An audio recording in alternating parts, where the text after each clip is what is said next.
దేశంలో మన ప్రధాని మోడీని మించి పనిచేసేవారు ఎవరూ లేరు. ఆయన పనితీరుని గమనిస్తే ఒకే రోజు 4-5 రాష్ట్రాల్లో టూర్లు వేస్తారు. ఒకే రోజు 2-3 దేశాలను చుట్టేస్తారు. ఆయన నిరంతర శ్రామికుడు, పనే దైవం అని నమ్మే వ్యక్తి మోడీ. మోడీ కష్టజీవి. ఇదే మోడీ గారి సక్సెస్ సీక్రెట్.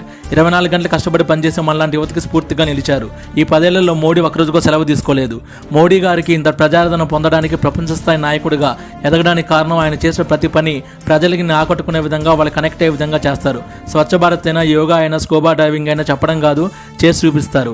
మనం ఏ పని చేసినా త్రికరణ శుద్ధితో చేయాలని మోడీ చెప్తారు. ప్రతి మీటింగ్కి టైంకి వెళ్ళేలా ప్లాన్ చేస్తారు. ఒకవేళ లేట్ అయితే నిర్మోహమాటంగా ప్రజలకు సారీ చెప్తారు. కొంతమంది నాయకులుగా ప్యాలెస్, ఫామ్ హౌస్లో కాకుండా నిరంతరం అందరికీ అందుబాటులో ఉంటారు.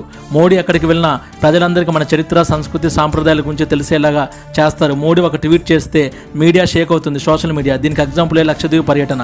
కేవలం ప్రసంగాలతోనే కాకుండా పనితీరుతో కూడా కోట్ల మందిని ఇన్స్పైర్ అయ్యేలా చేయడం మోడీ స్టైల్.